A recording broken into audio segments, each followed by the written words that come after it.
The Art of Believing. By Neville Goddard. Chapter 1 Law of Reversibility. Pray for my soul, more things are wrought by prayer than this world dreams of. Tennyson. Prayer is an art and requires practice. The first requirement is a controlled imagination. Parade and vain repetitions are foreign to prayer. Its exercise requires tranquility and peace of mind. Use not vain repetitions, for prayer is done in secret, and thy Father which seeth in secret shall reward thee openly. The ceremonies that are customarily used in prayer are mere superstitions and have been invented to give prayer an air of solemnity. Those who do practice the art of prayer are often ignorant of the laws that control it. They attribute the results obtained to the ceremonies and mistake the letter for the spirit. The essence of prayer is faith, but faith must be permeated with understanding to be given that active quality which it does not possess when standing alone. Therefore, get wisdom, and with all thy getting get understanding. This book is an attempt to reduce the unknown to the known, by pointing out conditions on which prayers are answered, and without which they cannot be answered. It defines the conditions governing prayer in laws that are simply a generalization of our observations. The universal law of reversibility is the foundation on which its claims are based. Mechanical motion caused by speech was known for a long time before anyone dreamed of the possibility of an inverse transformation, that is, the reproduction of speech by mechanical motion, the phonograph. For a long time electricity was produced by friction without ever a thought that friction, in turn, could be produced by electricity. Whether or not man succeeds in reversing the transformation of a force, he knows, nevertheless, that all transformations of force are reversible. If heat can produce mechanical motion, so mechanical motion can produce heat. If electricity produces magnetism, magnetism too can develop electric currents. If the voice can cause undulatory currents, so can such currents reproduce the voice, and so on. Cause and effect, energy and matter, action and reaction are the same and interconvertible. This law is of the highest importance, because it enables you to foresee the inverse transformation once the direct transformation is verified. If you knew how you would feel were you to realize your objective, then, inversely, you would know what state you could realize were you to awaken in yourself such feeling. The injunction, to pray believing that you already possess what you pray for, is based upon a knowledge of the law of inverse transformation. If your realized prayer produces in you a definite feeling or state of consciousness, then, inversely, that particular feeling or state of consciousness must produce your realized prayer. Because all transformations of force are reversible, you should always assume the feeling of your fulfilled wish. You should awaken within you the feeling that you are and have that which heretofore you desired to be and possess. This is easily done by contemplating the joy that would be yours were your objective an accomplished fact, so that you live and move and have your being in the feeling that your wish is realized. The feeling of the wish fulfilled, if assumed and sustained, must objectify the state that would have created it. This law explains why faith is the substance of things hoped for, the evidence of things not seen, and why he calleth things that are not seen as though they were, and things that were not seen become seen. Assume the feeling of your wish fulfilled and continue feeling that it is fulfilled until that which you feel objectifies itself. If a physical fact can produce a psychological state can produce a physical fact. If the effect A can be produced by the cause B, then inversely, the effect B can be produced by the cause A. Therefore I say unto you, what things soever ye desire, when ye pray, believe that ye have received them, and ye shall have them. Mark 11:24, ERV. Chapter 2 Dual Nature of Consciousness. A clear concept of the dual nature of man's consciousness must be the basis of all true prayer. Consciousness includes a subconscious as well as a conscious part. The infinitely greater part of consciousness lies below the sphere of objective consciousness. The subconscious is the most important part of consciousness. It is the cause of voluntary action. The subconscious is what a man is. The conscious is what a man knows. I and my Father are one, but my Father is greater than I. The conscious and subconscious are one, but the subconscious is greater than the conscious. I of myself can do nothing, the Father within me he doth the work. I, objective consciousness, of myself can do nothing, the Father, the subconscious, he doth the work. The subconscious is that in which everything is known, in which everything is possible, to which everything goes, from which everything comes, which belongs to all, to which all have access. What we are conscious of is constructed out of what we are not conscious of. Not only do our subconscious assumptions influence our behavior, but they also fashion the pattern of our objective existence. They alone have the power to say, "Let us make man," objective manifestations, in our image, after our likeness. The whole of creation is asleep within the deep of man and is awakened to objective existence by his subconscious assumptions. Within that blankness we call sleep there is a consciousness in unsleeping vigilance, and while the body sleeps, this unsleeping being releases from the treasure house of eternity the subconscious assumptions of man. Prayer is the key which unlocks the infinite storehouse. "Prove me now herewith, saith the Lord of hosts, if I will not open you the windows of heaven, and pour you out a blessing, that there shall not be room enough to receive it." Prayer modifies or completely changes our subconscious assumptions, and a change of assumption is a change of expression. The conscious mind reasons inductively from observation, experience and education. It therefore finds it difficult to believe what the five senses and inductive reason deny. The subconscious reasons deductively and is never concerned with the truth or falsity of the premise, but proceeds on the assumption of the correctness of the premise and objectifies results which are consistent with the premise. This distinction must be clearly seen by all who would master the art of praying.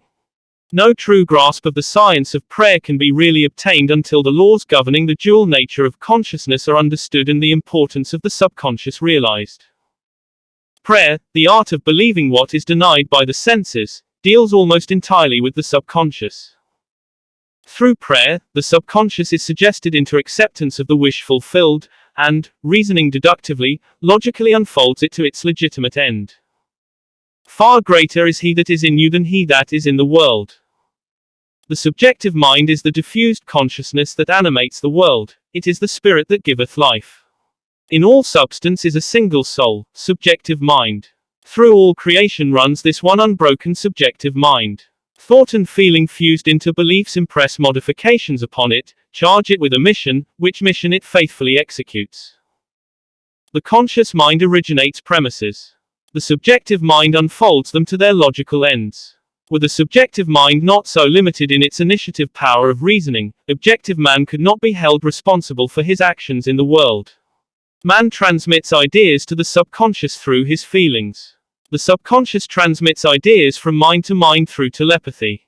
Your unexpressed convictions of others are transmitted to them without the conscious knowledge or consent, and if subconsciously accepted by them will influence their behavior. The only ideas they subconsciously reject are your ideas of them which they could not wish to be true of anyone.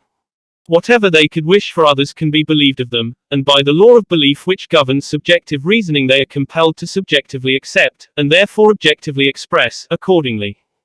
The subjective mind is completely controlled by suggestion. Ideas are best suggested when the objective mind is partly subjective, that is, when the objective senses are diminished or held in abeyance.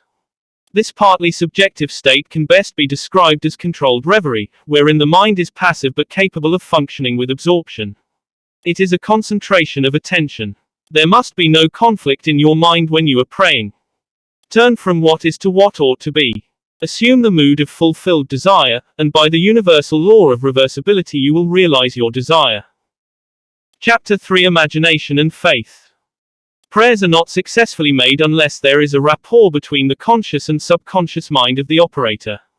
This is done through imagination and faith. By the power of imagination all men, certainly imaginative men, are forever casting forth enchantments, and all men, especially unimaginative men, are continually passing under their power. Can we ever be certain that it was not our mother while darning our socks who began that subtle change in our minds? If I can unintentionally cast an enchantment over persons, there is no reason to doubt that I am able to cast intentionally a far stronger enchantment. Everything that can be seen, touched, explained, argued over, is to the imaginative man nothing more than a means, for he functions, by reason of his controlled imagination, in the deep of himself where every idea exists in itself and not in relation to something else. In him there is no need for the restraints of reason. For the only restraint he can obey is the mysterious instinct that teaches him to eliminate all moods other than the mood of the fulfilled desire. Imagination and faith are the only faculties of the mind needed to create objective conditions. The faith required for the successful operation of the law of consciousness is a purely subjective faith and is attainable upon the cessation of active opposition on the part of the objective mind of the operator. It depends on your ability to feel and accept as true what your objective senses deny. Neither the passivity of the subject nor his conscious agreement with your suggestion is necessary, for without his consent or knowledge he can be given a subjective order which he must objectively express. It is a fundamental law of consciousness that by telepathy we can have immediate communion with another. To establish rapport you call the subject mentally. Focus your attention on him and mentally shout his name just as you would to attract the attention of anyone. Imagine that he answered, and mentally hear his voice. Represent him to yourself inwardly in the state you want him to obtain. Then imagine that he is telling you in the tones of ordinary conversation what you want to hear. Mentally answer him. Tell him of your joy in witnessing his good fortune. Having mentally heard with all the distinctness of reality that which you wanted to hear and having thrilled to the news heard, return to objective consciousness. Your subjective conversation must awaken what it affirmed. Thou shalt decree a thing and it shall be established unto thee. It is not a strong will that sends the subjective word on its mission so much as it is clear thinking and feeling the truth of the state affirmed. When belief and will are in conflict, belief invariably wins. Not by might, nor by power, but by my spirit, saith the Lord of hosts. It is not what you want that you attract what you believe to be true. Therefore, get into the spirit of these mental conversations and give them the same degree of reality that you would a telephone conversation. If thou canst believe, all things are possible to him that believeth. Therefore, I say unto you, what things soever you desire, when you pray, believe that ye receive them, and ye shall have them. The acceptance of the end wills the means. And the wisest reflection could not devise more effective means than those which are willed by the acceptance of the end.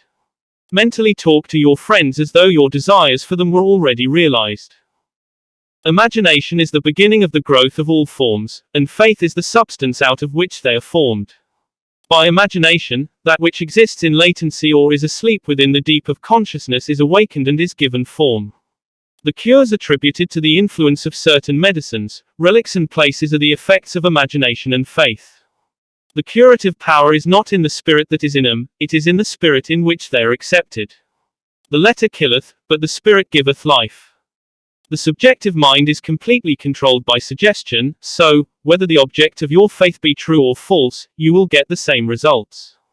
There is nothing unsound in the theory of medicine or in the claims of priesthood for their relics and holy places. The subjective mind of the patient accepts the suggestion of health conditioned on such states, and as soon as these conditions are met proceeds to realize health. According to your faith be it done unto you, for all things are possible to him that believeth. Confident expectation of a state is the most potent means of bringing it about. The confident expectation of a cure does that which no medical treatment can accomplish. Failure is always due to an antagonistic autosuggestion by the patient, arising from objective doubt of the power of medicine or relic, or from doubt of the truth of the theory. Many of us, either from too little emotion or too much intellect, both of which are stumbling blocks in the way or prayer, cannot believe that which our sense deny. To force ourselves to believe will end in greater doubt.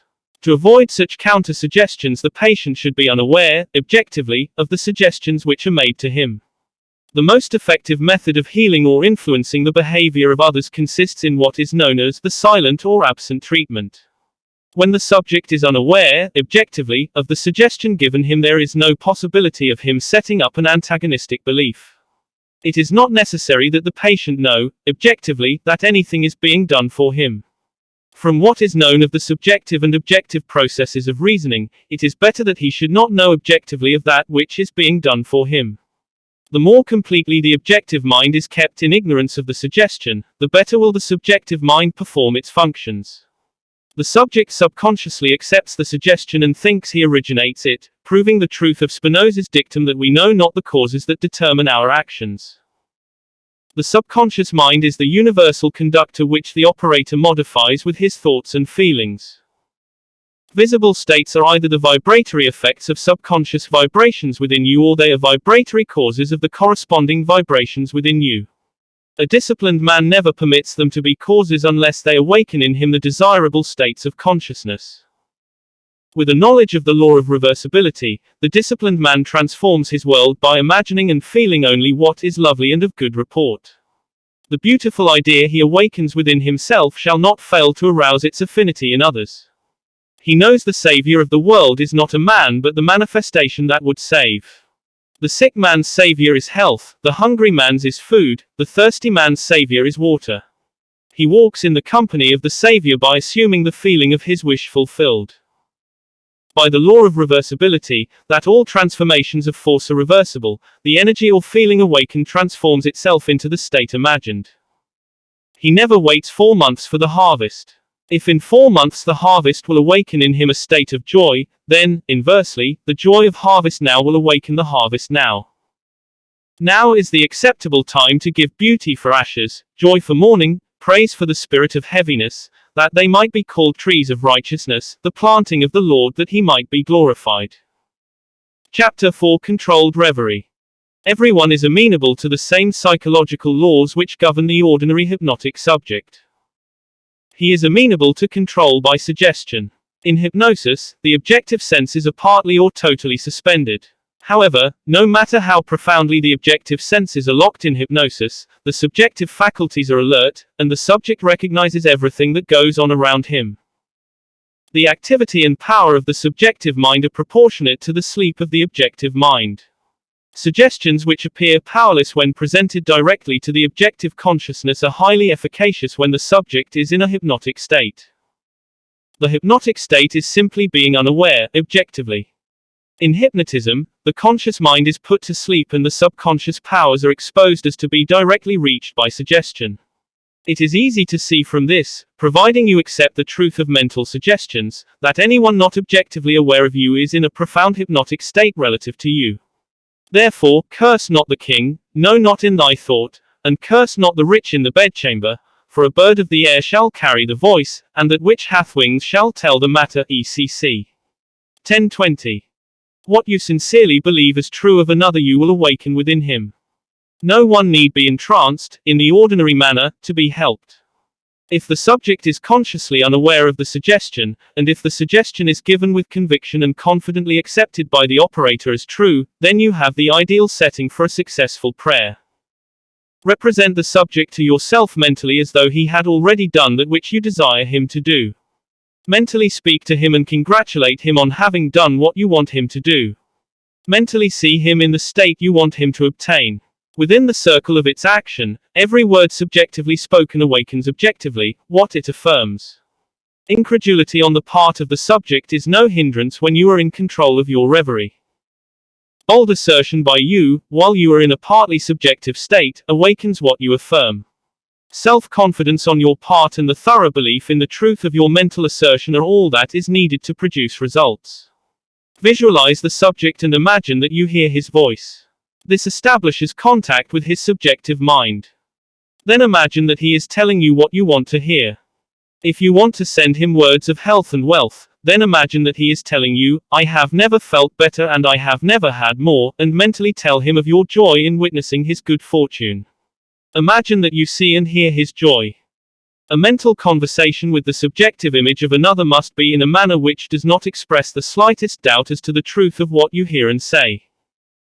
If you have the least idea that you do not believe what you have imagined you have heard and seen, the subject will not comply, for your subjective mind will transmit only your fixed ideas. Only fixed ideas can awaken their vibratory correlates in those toward whom they are directed. In the controlled reverie, ideas must be suggested with the utmost care. If you do not control your imagination in the reverie, your imagination will control you. Whatever you suggest with confidence is law to the subjective mind. It is under obligation to objectify that which you mentally affirm. Not only does the subject execute the state affirmed, but he does it as though the decision had come of itself, or the idea had originated by him. Control of the subconscious is dominion over all. Each state obeys one mind's control. Control of the subconscious is accomplished through control of your beliefs, which in turn is the all-potent factor in the visible states. Imagination and faith are the secrets of creation. Chapter 5 Law of Thought Transmission. He sent his word and healed them, and delivered them from the destructions. He transmitted the consciousness of health and awoke its vibratory correlate in the one toward whom it was directed. He mentally represented the subject to himself in a state of health and imagined he heard the subject confirm it. For no word of God shall be void of power, therefore hold fast the pattern of healthful words which thou hast heard. To pray successfully you must have clearly defined objectives. You must know what you want before you can ask for it. You must know what you want before you can feel that you have it, and prayer is the feeling of the fulfilled desire. It does not matter what it is you seek in prayer, or where it is, or whom it concerns. You have nothing to do but convince yourself of the truth of that which you desire to see manifested. When you emerge from prayer you no longer seek, for you have, if you have prayed correctly, subconsciously assumed the reality of the state sought, and by the law of reversibility your subconscious must objectify that which it affirms. You must have a conductor to transmit a force. You may employ a wire, a jet of water, a current of air, a ray of light or any intermediary whatsoever. The principle of the photophone or the transmission of the voice by light will help you to understand thought transmission, or the sending of a word to heal another. There is a strong analogy between a spoken voice and a mental voice. To think is to speak low, to speak is to think aloud.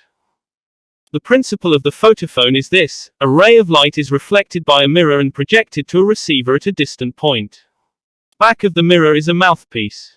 By speaking into the mouthpiece you cause the mirror to vibrate. A vibrating mirror modifies the light reflected on it. The modified light has your speech to carry, not as speech, but as represented in its mechanical correlate. It reaches the distant station and impinges on a disc within the receiver.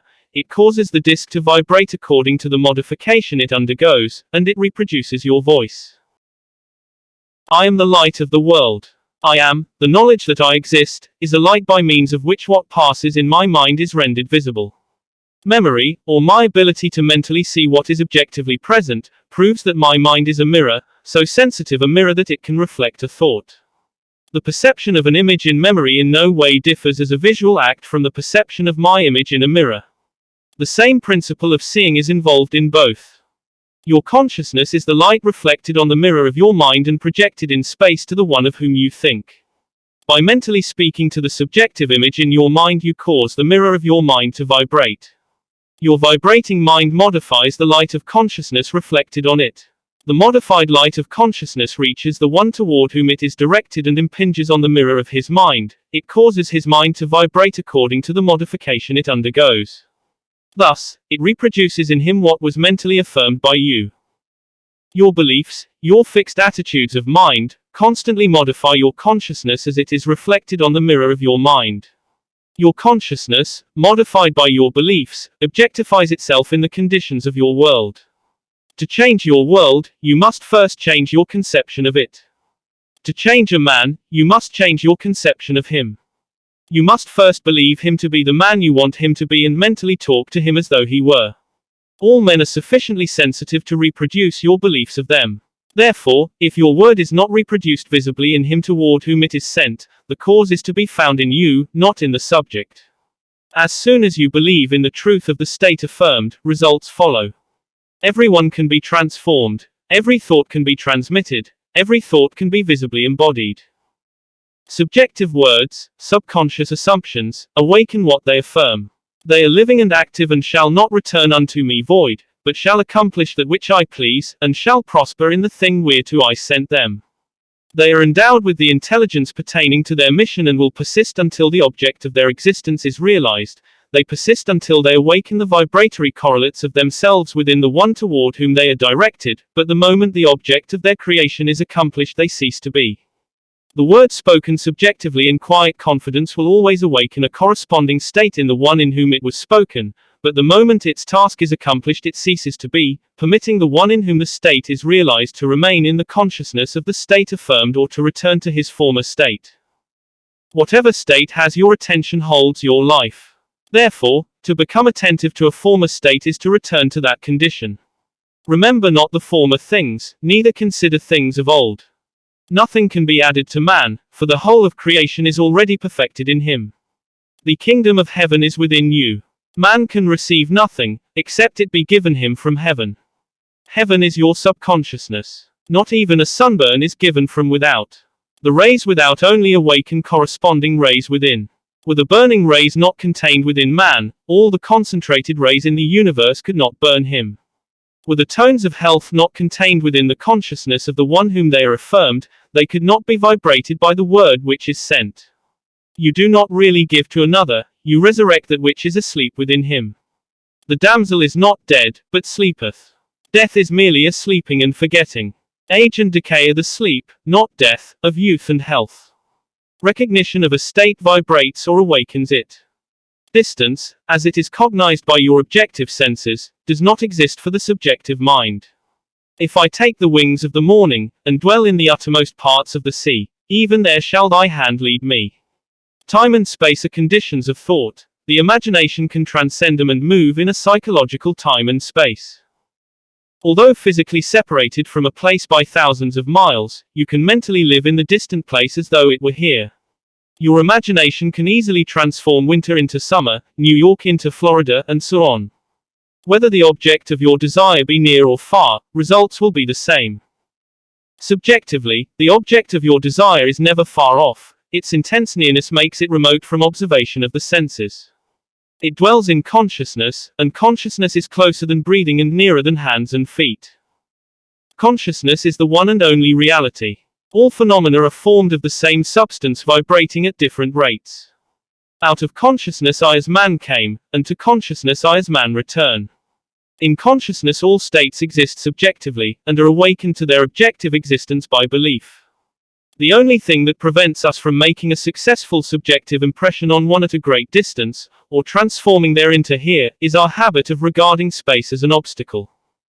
A friend 1,000 miles away is rooted in your consciousness through your fixed ideas of him. To think of him and represent him to yourself inwardly in the state you desire him to be, confident that this subjective image is as true as it were already objectified, awakens in him a corresponding state which he must objectify. The results will be as obvious as the cause was hidden. The subject will express the awakened state within him and remain unaware of the true cause of his action. Your illusion of free will is but ignorance of the causes which make you act. Prayers depend upon your attitude of mind for their success and not upon the attitude of the subject. The subject has no power to resist your controlled subjective ideas of him unless the state affirmed by you to be true of him is a state he is incapable of wishing as true of another. In that case it returns to you, the sender, and will realize itself in you. Provided the idea is acceptable, success depends entirely on the operator, not upon the subject who, like compass needles on their pivots, are quite indifferent as to what direction you choose to give them. If your fixed idea is not subjectively accepted by the one toward whom it is directed, it rebounds to you from whom it came. Who is he that will harm you, if ye be followers of that which is good? I have been young, and now am old, yet have I not seen the righteous forsaken, nor his seed begging bread. There shall no evil happen to the just. Nothing befalls us that is not of the nature of ourselves. A person who directs a malicious thought to another will be injured by its rebound if he fails to get subconscious acceptance of the other. As ye sow, so shall ye reap. Furthermore, what you can wish and believe of another can be wished and believed of you, and you have no power to reject it if the one who desires it for you accepts it as true of you. The only power to reject a subjective word is to be incapable of wishing a similar state of another. To give presupposes the ability to receive. The possibility to impress an idea upon another mind presupposes the ability of that mind to receive that impression. Fools exploit the world, the wise transfigure it. It is the highest wisdom to know that in the living universe there is no destiny other than that created out of imagination of man. There is no influence outside of the mind of man. Whatsoever things are lovely, whatsoever are of good report, if there be any virtue and if there be any praise, think on these things. Never accept as true of others what you would not want to be true of you. To awaken a state within another, it must first be awake within you. The state you would transmit to another can only be transmitted if it is believed by you. Therefore, to give is to receive. You cannot give what you do not have, and you have only what you believe. So to believe a state as true of another not only awakens that state within the other, but it makes it alive within you. You are what you believe. Give and ye shall receive, full measure, pressed down and running over. Giving is simply believing, for what you truly believe of others you will awaken within them. The vibratory state transmitted by your belief persists until it awakens its corresponding vibration in him of whom it is believed. But before it can be transmitted, it must first be awake within the transmitter. Whatever is awake within your consciousness, you are. Whether the belief pertains to self or another does not matter, for the believer is defined by the sum total of his beliefs or subconscious assumptions. As a man thinketh in his heart, in the deep subconscious of himself, so is he. Disregard appearances and subjectively affirm as true that which you wish to be true. This awakens in you the tone of the state affirmed, which in turn realizes itself in you and in the one of whom it is affirmed. Give and ye shall receive. Beliefs invariably awaken what they affirm.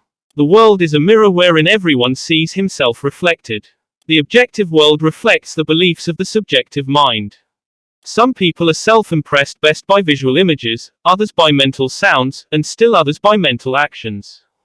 The form of mental activity which allows the whole power of your attention to be focused in one chosen direction is the one to cultivate, until you can bring all to play on your objective at the same time.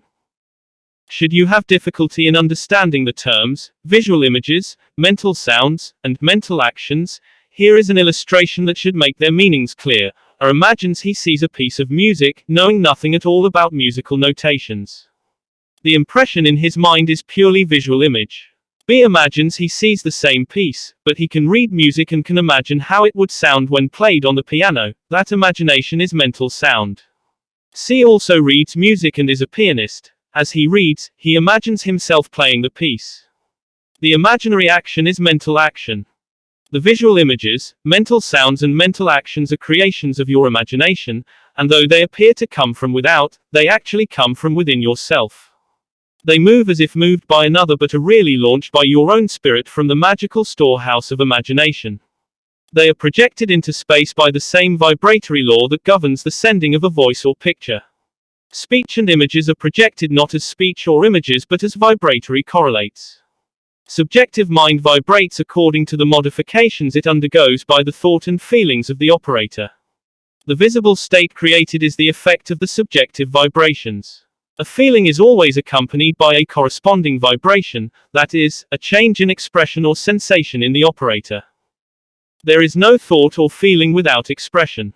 No matter how emotionless you appear to be, if you reflect with any degree of intensity, there is always an execution of slight muscular movements. The eye, though shut, follows the movements of the imaginary objects, and the pupil is dilated or contracted according to the brightness or the remoteness of those objects. Respiration is accelerated or slowed, according to the course of your thoughts. The muscles contract correspondingly to your mental movements.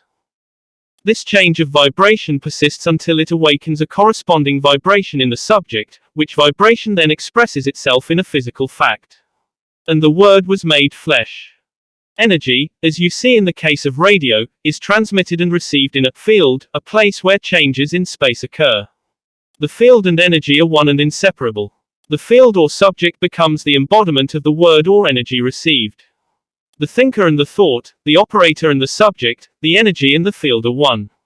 Were you still enough to hear the sound of your beliefs, you would know what is meant by the music of the spheres. The mental sound you hear in prayer as coming from without is really produced by yourself. Self-observation will reveal this fact. As the music of the spheres is defined as the harmony heard by the gods alone, and is supposed to be produced by the movements of the celestial spheres, so, too, is the harmony you subjectively hear for others heard by you alone is produced by the movements of your thoughts and feelings in the true kingdom or heaven within you. Chapter 6 Good Tidings. How beautiful upon the mountains are the feet of him that bringeth good tidings, that publisheth peace, that bringeth good tidings of good, that publisheth salvation. A very effective way to bring good tidings to another is to call before your mind's eyes the subjective image of the person you wish to help and have him affirm that which you desired him to do. Mentally hear him tell you he has done it. This awakens within him the vibratory correlate of the state affirmed, which vibration persists until its mission is accomplished. It does not matter what it is you desire to have done, or whom you select to do it. As soon as you subjectively affirm that it is done, results follow. Failure can result only if you fail to accept the truth of your assertion, or if the state affirmed would not be desired by the subject for himself or another. In the latter event, the state would realize itself in you, the operator. The seemingly harmless habit of talking to yourself is the most fruitful form of prayer. A mental argument with the subjective image of another is the surest way to pray for an argument. You are asking to be offended by the other when you objectively meet. He is compelled to act in a manner displeasing to you, unless before the meeting you countermand or modify your order by subjectively affirming a change. Unfortunately, man forgets his subjective arguments, his daily mental conversations with others, and so is at a loss for an explanation of the conflicts and misfortunes of his life. As mental arguments produce conflicts, so happy mental conversations produce corresponding visible states of good tidings. Man creates himself out of his own imagination.